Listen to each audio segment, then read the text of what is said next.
Bienvenue sur mes retours en vidéo. Retour numéro 031. Jusqu'au bout du rêve de Gilles Billot aux éditions Libre de lire. Donc voici la couverture. Un petit peu tristounette du numérique, si j'arrive à vous la montrer. Voilà.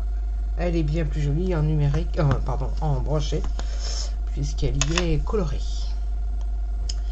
Donc au sujet de l'auteur. Originaire du sud-ouest de la France, son attirance et sa passion pour les sports nautiques et aquatiques influencent l'auteur à découvrir de lointains horizons, parcourir les océans, s'enrichir de culture et musique locale. Dans ses aventures où le rêve, la fiction et la réalité se rejoignent, Gilles nous invite à l'évasion. La synopsie. Suite au drame qui a dévasté sa vie, Mike, loup de mer, s'est réfugié aux Maldives. Sur cet îlot niché au cœur de l'océan Indien, il tente de se reconstruire en fuyant son passé. Parisienne et femme d'affaires renommée, Sarah fréquente le monde très fermé des célébrités internationales. Rythme effréné, en recherche de la perfection, son ultime but est l'excellence professionnelle. Un burn-out lui impose quelques jours de repos sur une île paradisiaque entre soleil, cocotier, mer turquoise et sable blanc. Tous les opposent. Jamais ils n'auraient dû se rencontrer. Et pourtant, un regard couleur lagon et des yeux sombres vont se croiser.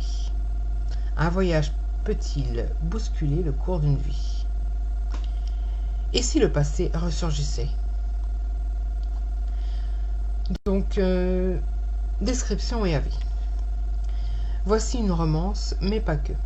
C'est une belle histoire d'amour qui nous emmène en vacances dans un lieu paradisiaque. Cette histoire comporte suspense et intrigue juste ce qu'il faut. C'est une lecture très agréable qui apporte le sourire mais aussi les larmes. Je crois que c'est ma première romance vue par l'imaginaire d'un homme auteur. Et je ne suis nullement déçue. Au contraire, je suis même heureusement satisfaite. Je me suis personnellement identifiée à moi dans l'histoire. Non pas qu'il s'agisse d'une histoire banale, nullement, puisque c'est des choses particulières de mon histoire que j'y ai identifiées.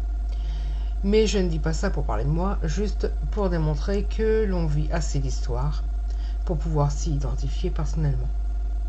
Je vous souhaite une bonne lecture et une belle découverte.